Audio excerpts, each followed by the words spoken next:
Facing challenges and overcoming setbacks is part of doing business. Whether you have the expertise to survive them or not could mean the difference between success or failure.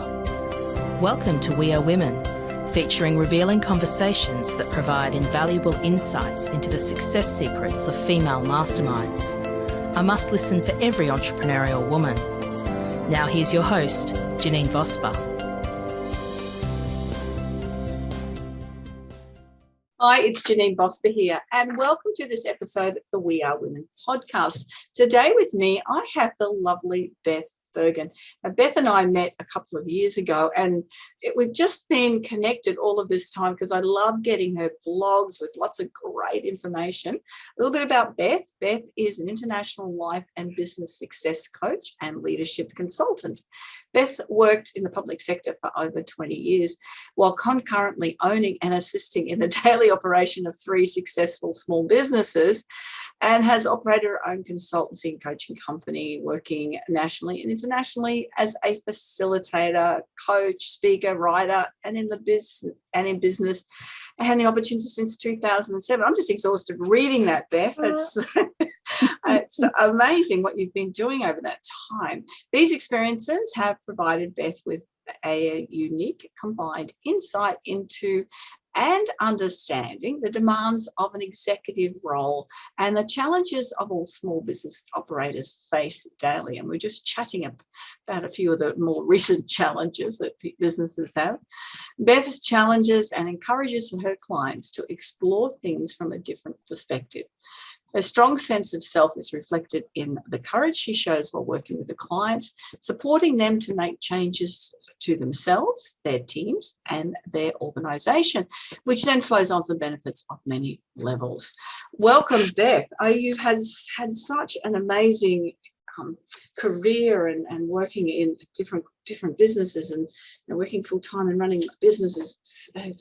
I'm so glad to have you on here because I know there's a lot going on for small businesses, and particular industries are really struggling at the moment. Yeah, and it is really tough. And I know that you are really passionate about helping businesses succeed. So first of all, welcome. But what do you find, within the businesses you're working with?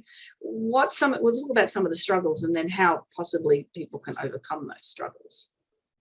So the sorts of things that I think that, and obviously there's a whole COVID layer, but let's talk about life before and after COVID, and then if we need to, we can add some of those things on top. I think that the real challenge for many people is that they can absolutely get so busy that they fail to notice the things that they are doing really well. They don't actually own the successes that they have so much, and what that results in is that they don't own the skill sets or the potential that they have in their business. And particularly those people who are setting out to establish a business, they feel as though they have to do everything. And of course, what happens is that they don't necessarily do very much very well. That's a really interesting point, because often they'll say, you have to be, especially starting out a business, you have to be jack of all trades, because often there's a finance issue for it. But then you have to balance that finance with your time, and what does your time cost, doesn't it? Because you've got to try and do something maybe not as well as what. Yeah, and the example that I would give into that space is, and it's an example that has really exploded over the last 10 years or so. It used to be 20 years ago, what you were looking at was how will I market my business? Like we talk about working in your business, working on your business, and then managing the money, and getting customers. And so when you were doing marketing, your options for marketing were really quite defined. You either had print media or television or radio as a way of advertising, and print media might have included a flyer.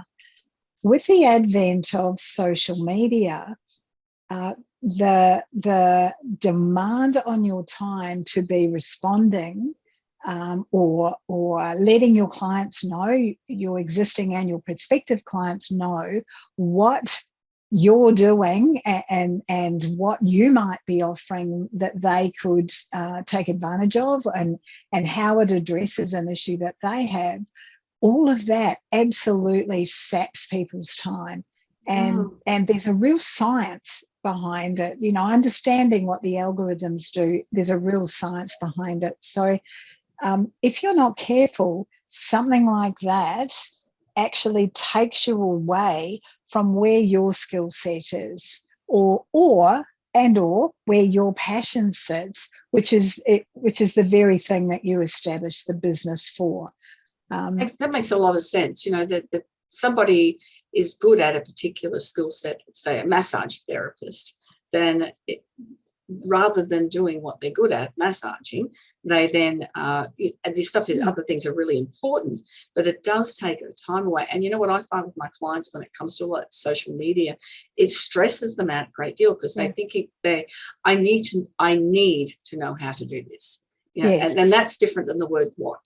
They've got this sense of pressure on, I should be doing it. Yeah.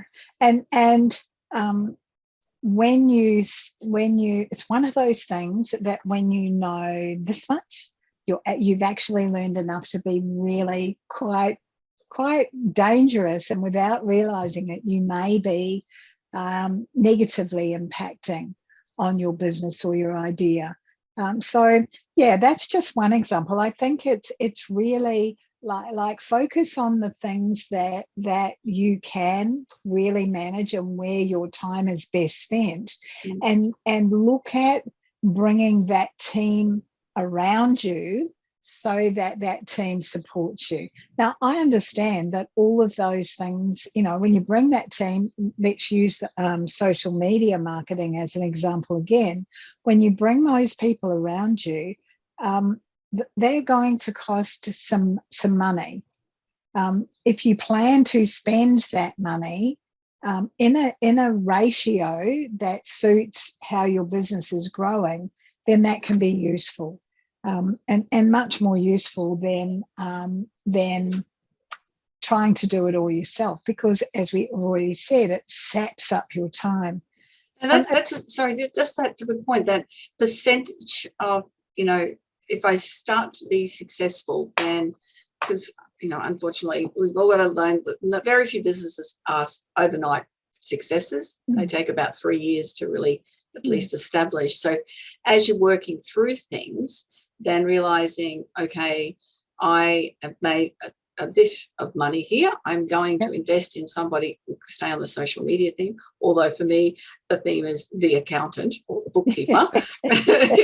I will pay somebody to do that, as opposed to try and do that myself, because, you know, what would take them half an hour would take me 4 hours, because it's just, I'm not in that headspace. But let me creatively write a blog, and I'm in a different space.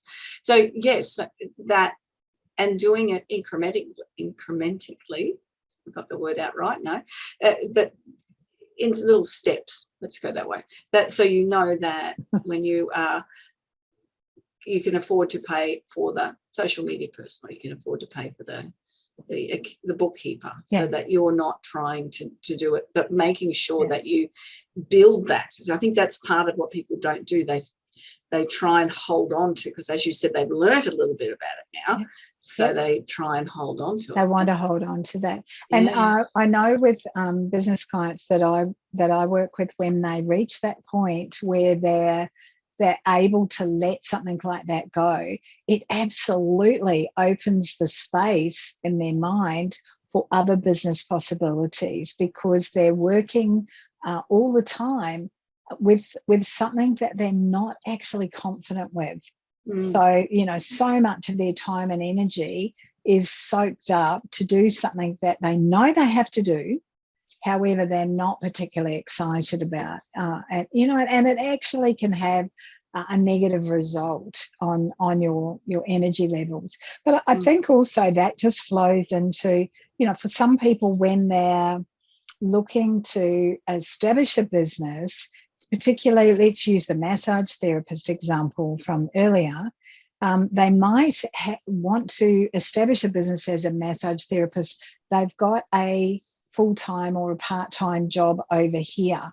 And so there's this kind of critical tipping point between when do I let the security of this go so that I can actually concentrate on this? And I find that it's an interesting process to work through with clients because they're actually exhausted from juggling their new business with their other job. At the same time as they're getting exhausted with that, they're excited about their new business. They also are quite dependent on the income that comes in from the other job, particularly in those early stages. And so, it's about when do you or how do you help them as a coach? How do you and I help them to make that decision about, we're at that tipping point. Maybe we've got to work really hard and be quite tired for a period of time and learn some strategies about self-care and how we can manage ourselves. And we've got to do that for a period of time, but then we have to actually have or go without some things that we might normally have used our cash on. I found when I was, and I fully get exactly what you said, because I did very much the same, was full-time in GM role, then went to a 5-day fortnight in that role. And I had the business going initially, but you couldn't put a lot of time into it. When I went to the 5-day fortnight, I started investing a lot of time and effort and long hours into getting my business where I wanted it to be. But what I also, rather than treating the income as a necessary, I treated the set income as my investment. So I invested in coaching. I invested in getting the right people to set up the website, set up, so that income became the financial investment into my business. So when I was ready to step into it full time, it was ready to go. It wasn't half done, and I wasn't half done. I think that's the important factor. Even though, you've been in executive roles, you always need coaches, no matter what level you are, and getting the right coaches and using that income as that investment in myself and my business was the smartest thing. So when I transitioned a year earlier than I had planned. And I had a little shove, which is brilliant now. It was, I just don't need to be here dealing with this, that sort of moment. I think we all get to a bit like that. And fortunately for me, I did finish a year earlier, which meant I travelled to Europe for 3 months in 2019, not 20 as planned. And it all flowed very nicely. And we're sitting here today. No, it's just sometimes, and that's what you probably found that too. Sometimes people need a catalyst, something that. There's two points there. I agree with that. However, I think that it's important for people right now who may be seriously feeling fed up with whatever is going on in their workplace. I think it's really important that they think seriously before they step away from that to actually set up a business, particularly if they've had a lot of years experience in the work that they're doing, because they could easily change to another employer. They could easily move to another location. This business idea or the idea that being a consultant or working independently or working as a contractor is going to be really a simple thing to establish. Oh, and we know it's not, don't we? It's not. And that's, So while I, I think it's that juggle and it's really, it's very individual when you take that step and also what you're stepping into. I have one client who's moved into a contracting role with their past employer while they're actually growing their business. And that contracting role now means that there's an hourly rate. The beautiful thing is that they can do that work whenever they have time amongst what's going on with their business. However, they had got the business to a certain point before they did that. And that's the thing, you know, like it's you need to be able to give time to both of them. And what that means, and I come back to this all the time, it's about communication and scheduling. It's about scheduling and communicating. You need to be doing that so you're able to look after yourself, look after those relationships that are really important to you, but also look after both your paid employment and your new business that you're setting up. Yeah, and it is that balance, isn't it? It's yes, I very much agree with you. It's this, with all of the outside pressures that the last 2 years, it could be a very dangerous time to say, right, I've had enough. This is it. You know, that's one of the things when I had my sales team, they were basically working for themselves. You know, every day they had to get up and get motivated and go out and get business. That was what they did. And it's very much like, it's exactly like what you have to do when you're in your own business. Every day you've got to motivate yourself to get up and go and seek business or do business, which is so different than when somebody employs you to turn up at 8 a.m. and then work until 5 o'clock. It's such a different mind space. And unless people have ever done that, they don't get it until they get it. And I don't know. One of the things I help they don't get it until they get no customers or no clients. Yeah, and then they go, oh, no one told me I had to keep on doing that. I have 10. I didn't think I needed any more. Absolutely. And I work with people, and procrastination is the thing that keeps popping up all of the time. You know, it's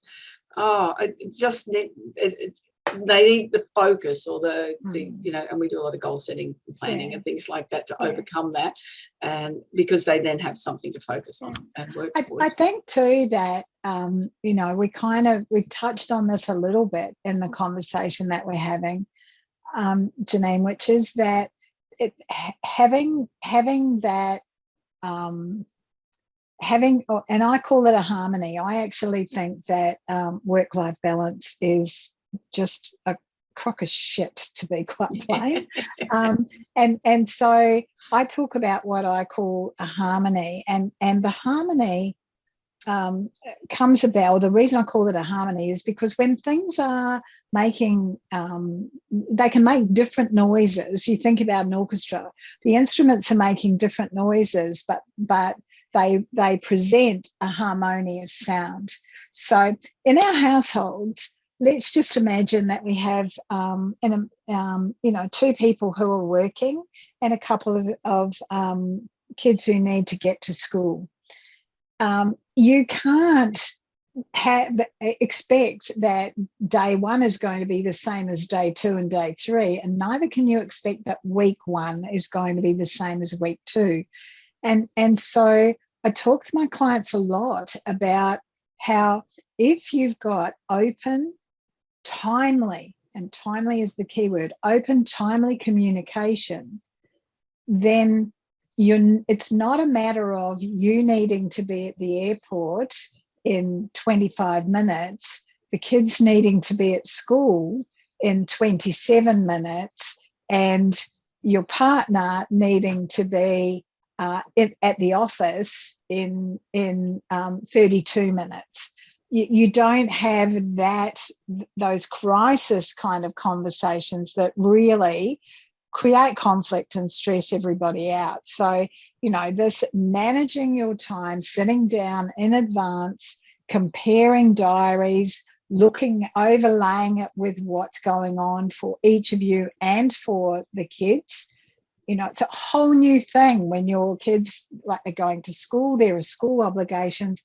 When they get a part-time job, that's a whole new overlay, because they can't drive, and there might not be a bus for them to get there, and someone has to go and get them at the end of their shift or whatever it might be. So that whole harmony, and knowing that what's going on at work is being supported by what's going on at home, and what's going on at home is being supported by the expectation that people have of you at work, makes it a whole lot easier. And as a business owner, to be able to do that, and also to share with your team that these are strategies that you're using, makes it easier for everybody. Yeah, that makes a whole lot of sense. I'm past all of that sort of thing, but yes, the years of the juggle and the balance and the different responsibilities were, certainly can cause conflict, and if you don't communicate it well. What gets you doing what you're doing? What is your passion? And I read a bio, but that's not there. For me, it's people have come to me my whole life to talk to me about whatever was going on for them, and I hesitate to use the word empathy. It probably would be better to say that I have this understanding. I can put myself in other people's shoes, and my interest in that, and communicating and discovering about people, led me to kind of thinking, well, people have so much potential. What can be done to help them achieve that potential? So I started out as a secondary school teacher, and then moved to working with unemployed people, helping them to achieve their potential, and then moved into the TAFE sector, where I ended up being a faculty director, which is very much about mentoring and supporting your teams, which included admin and teaching staff. But for me, it's really about influencing and empowering that change in other people by providing them with some sort of framework that they can be working to, so that they can really begin deliberately stepping towards being the best version of themselves. Recently, I've done a lot around, and this is something I'm quite passionate about. We work a lot with our mental fitness, with our physical fitness rather. We work an awful lot with our physical fitness as human beings. It's very important to us.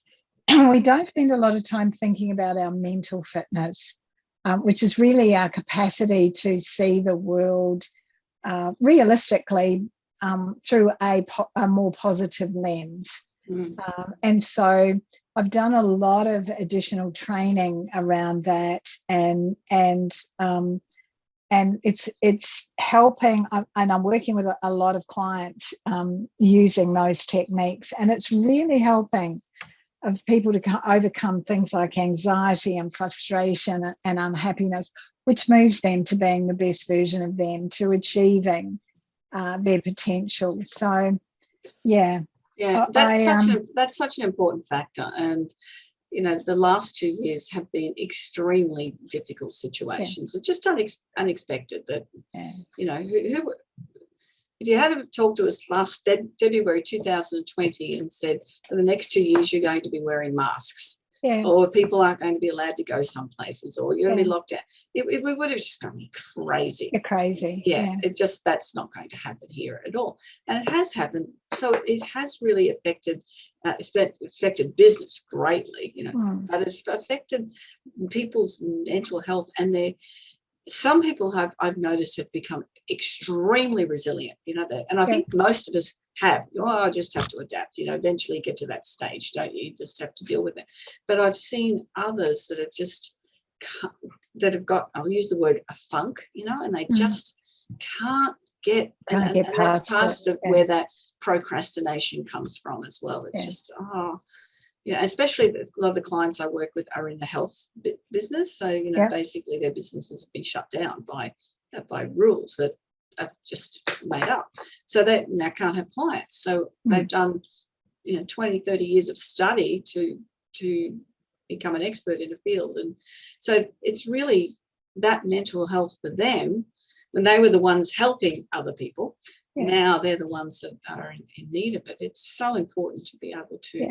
And so like mental health is a little different from mental fitness, in that for the mental fitness, what we're doing is looking at building people's capacity to respond to life's challenges. So, so some ideas on how you would do that.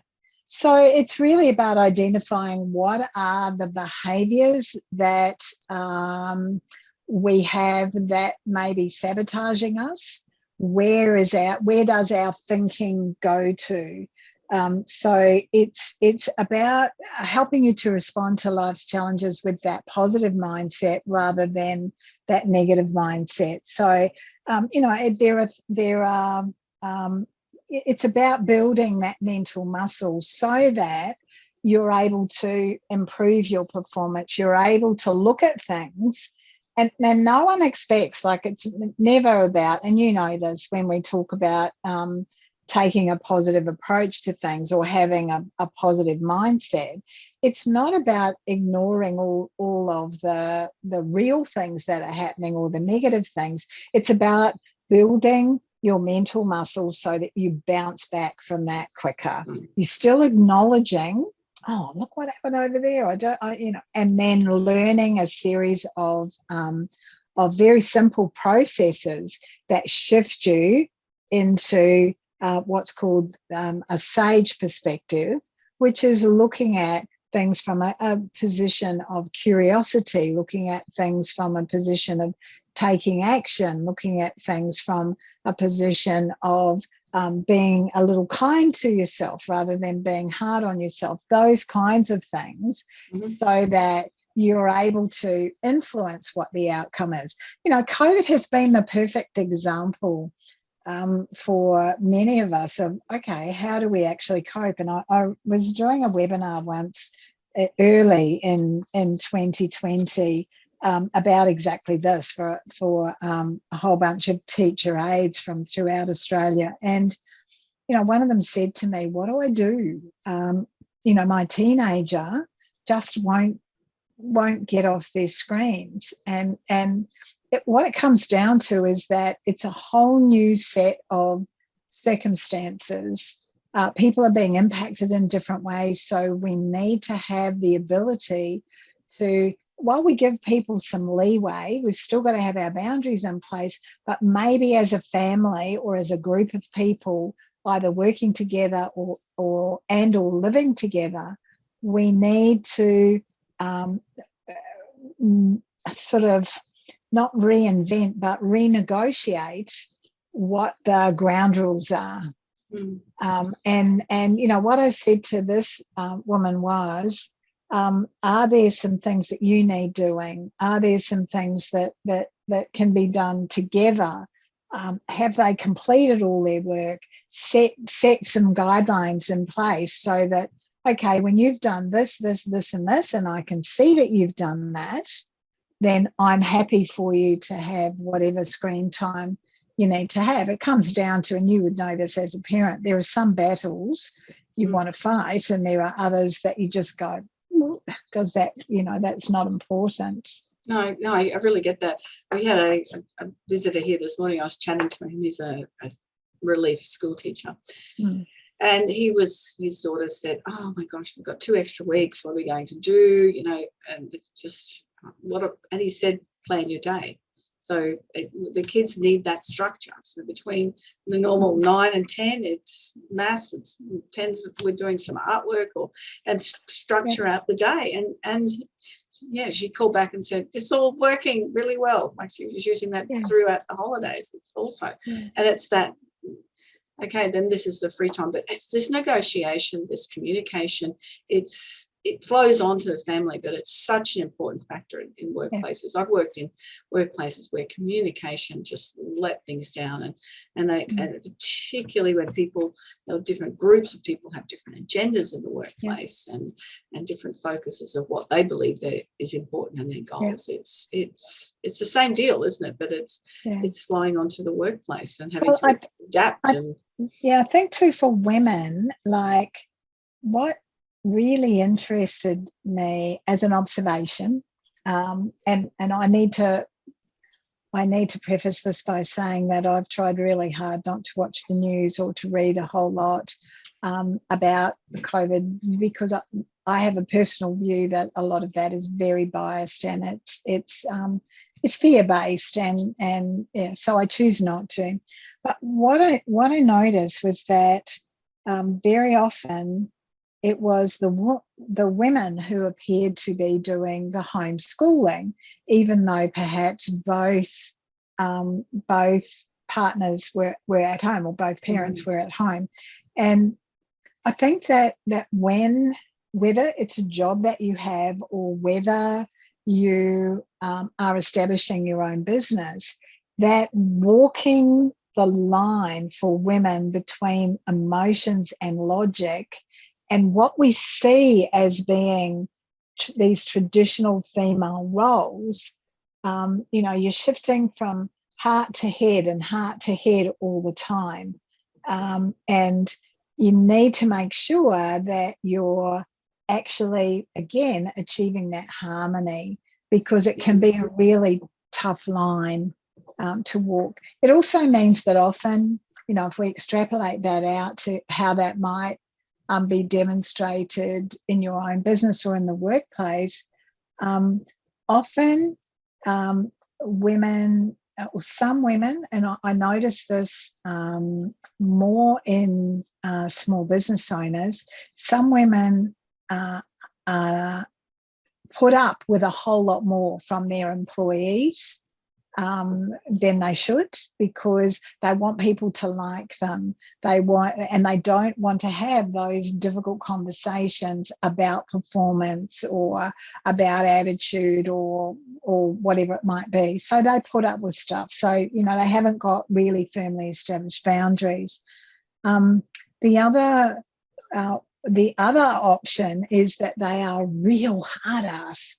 They're real hard ass, and so they move too far into heart or too far into head. And I would really encourage people to look at, and this is an awesome opportunity to promote the services of coaching. You need to be able to walk that line between your head and your heart. Yeah, and again, that's not something that we go, okay, as a mother, or a parent, I'm raising you to be able to do this. I'm so good at this. Yeah. It's no training. Come into the head and heart school, and everybody goes, "What are you talking about?" Absolutely. Yeah, we don't know what to do. No, and we need there's so many things that we just need to have coaches for. Whether it is your social media coach or your bookkeeper coach or your business coach or your speaker coach or whatever. Thinking, and this is where we started this conversation right at the beginning, is knowing you have skills that you are very good at, then focus on those. And I'm always one to learn the basics of things, because things go wrong, and if you can fix things yourself, it's always helpful. But don't become obsessed or worried or spend hours. I've got people that I know that to save money have set up their own websites. It's taken them months to do that. Yeah. It's like, how much would they have earned if they had gone out and made some sales in that time? And as a person who coaches in sales, it's one of the easiest things to get people to invest in, because they make a sale, they have business. It's as simple as that. Then, the investment's paid off in one go. It's an easy space. It's interesting, isn't it? But it is. Yeah, I think that it's difficult for people to understand that they don't have to know everything. That in fact, sometimes it can be a really good idea to unlearn your way of doing things. I was having a conversation this morning with somebody about traditions, and these are traditions, and there's all sorts of traditions, some of which are positive and some of which are negative, and some of which have no explanation because it's just the way that families have always done things. And I was pointing out to him that and then further on we were having a conversation about that's people who say that's the way things happen around here. Yeah, that's the way we do things. And he made a comment that his wife had been asking him why did he do something a certain way, and he said, I just told her that's the way that I do it. And I said, based on our conversation you need to tell her it's a tradition. because we fall into patterns and ways of doing things and forget that what got us to here isn't what's going to get us to the next step, the next level of success, the next customer, the next challenge for ourselves. We need to keep on growing if we want our staff and our client base to keep growing. You won't transform your business unless you're prepared to transform and grow yourself. No, that's absolutely. I wrote down a little note before. I meant to mention it when you were talking about turning some negative into a positive. I saw a post the other day, and it was a black and white board thing outside of a cafe, and it said, come and have the worst salad in the world, as said by one person on TripAdvisor. And I thought, how cool is that? It was really great, so it would encourage people to go, I have to try that now. It was. I read the other day a piece that a restaurant owner, I think they were in Melbourne, had put because someone had come and complained, like during the very worst of COVID, they're trying to operate.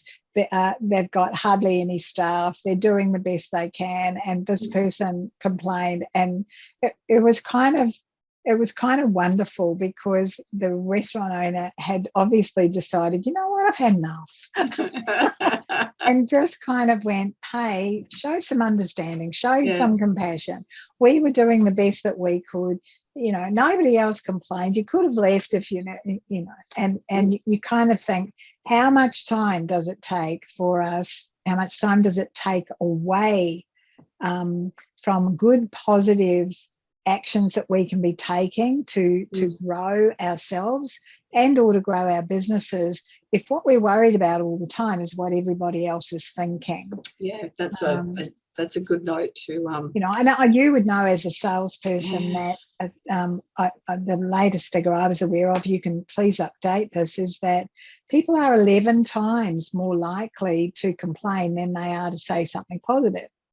I don't know the stats, but that sounds about right. It's around about there. It's much easier for us, and that's the thing is, I'm very much one for complimenting people. If I've got good service and something's done really well, I had a cancer thing removed off my face, and the plastic surgeon, he was just the nicest guy. His staff were all gorgeous, but they were just so lovely. They fell over themselves trying to help me. They sent out all the information.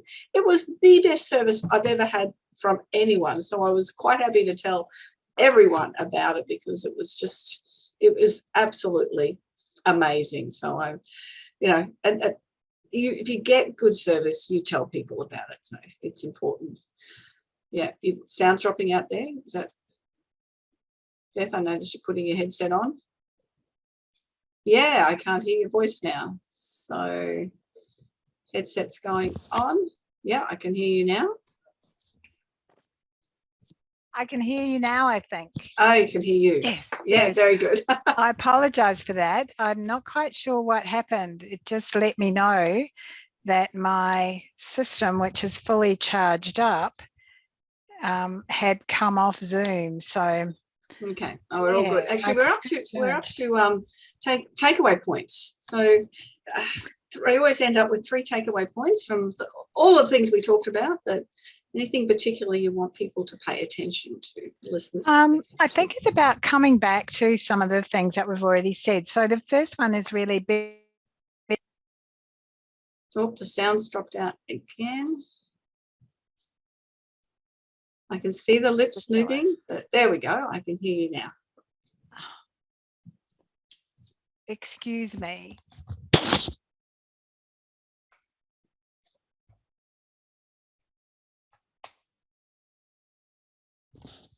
That's the beauty of having everything on hand in the office. You can try all different microphones now. So we've giving this one a go. Are you good, Beth? Not quite. Now, as I was talking about good customer service, I think that's such an important factor, isn't it? That we don't just complain when something's gone wrong, but we do put attention when things go right. And Beth's back. So takeaway points. Yeah, my Beth, apologies for that. I don't know. It's changing without me being able to control it, which is crazy. So the first one was be willing to learn how to unlearn. So there's you don't have to know everything. And then when you move to a space where you're willing to unlearn, then you can see the lessons that failing will bring. Failing isn't the end of things. It provides a lesson for you to move forward. So that's the first one. The second one is to develop the scheduling and communication skills that you need to be able to live your life in harmony. So be prepared to make a real commitment to doing that, because it will make an absolutely awesome difference both at work and at home, and particularly help you in setting some boundaries. I've highlighted that word harmony. I just love that word. Yeah, I much love better than balance. Yeah, I think so too. So I talk all the time, like as I said, balance, nut, crooked shit. So and the third one is, and I'm really big on this, celebrate every single success. It's so easy just to get so busy that you forget to do that. Now, really, by celebrating those successes, you're filling up your own tank. You're acknowledging, hey, I did this. You're owning that success. Now, for women in particular, they're not always prepared to do that little bit of a brag. Yeah. We often think that that's a very male thing. We'll look at they're being arrogant, they're bragging. Brag quietly, brag on the inside, celebrate, but yeah, be really conscious about doing that. I run a mentoring group, and that's one of the things everyone's allowed to do in the group is they, what wins have they had and how things been going, and we also help with problems, of course, but it's nice to be able to go, I've solved 5 of these boxes of whatever they are, it makes a difference. Yeah, absolutely. Which is awesome. Yeah, they're so important. So be willing to unlearn, which is such an, because sometimes we do think we know everything. Develop the scheduling and communication for the harmony. And I'm going to definitely put the word harmony in the title of this podcast. So I love it. And reflect and celebrate and continue learning about celebration. That's awesome. Beth, if someone wants to work with you or get in touch with you, how do they do that? They can email me. It's coach@bethberghan.com. And what I'm happy to do, if they email me and they remind me that they heard me on this We Are Women podcast with you, Janeen, then I'm happy to send them a link so that they can find out more about my mental fitness, which has been called Deliberate Reset course, or they can have a complimentary coaching session. Well, that's great. I'm sure that people will take that up. That's excellent. Thank you. So that's the best way to find you. I know you're on Twitter and LinkedIn and Facebook and everywhere else that people can find you. But the emails. I'm not so good on Twitter. I'll happily acknowledge that. I find it a negative kind of a space to be in a bit. And so I tend to use other areas, but that's just a personal choice. And just for those people who like me and may spell the name Berghan wrong, it's Berghan. So Beth that's it. Berghan. Thank you. I forget about that. Thank you. With a surname like Vosper, I always tend to spell it as well. And even Janeen is spelled differently than most other Janeens. Thank you so much for being on the We Are Women podcast, Beth. I've really enjoyed our conversation. Me too. Time goes very quickly, as it usually does, and it's been wonderful. And I apologise for what's going on with my sound. or with my audio. I have no idea why that happens. I gassed these up specifically. So perhaps I overgassed them. Who would know? All good. I think it's all good. Thank you very much. Thank you. And that's another episode of the We Are Women podcast. And a reminder, we're not talking about spelling names. Janeen Vosper, JANEENVOSPER.com. It's the best way to have a conversation with me. Jump on there and book a free strategy call. I'd love to find out what you're doing and find out whether I can help or I can recommend one of the amazing coaches and people that I have come on to the We Are Women podcast. If you love what you hear, I would love a 5-star review. It would be much appreciated. Have a fantastic time, have a fantastic day, and we'll see you or hear you, or we will listen to us on the next episode of the We Are Women podcast.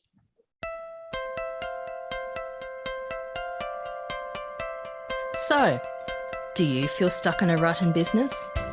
Visit speechperfect.com.au and download Janeen's free ebook to avoid the 5 most common stumbling blocks women face in business. It's jam-packed full of tips to overcome the barriers that could be holding you back from the success that you dream your business will be. We would love you to leave a review of today's episode and share this podcast with other women in need of entrepreneurial inspiration. Subscribe to the next episode now and join the We Are Women community.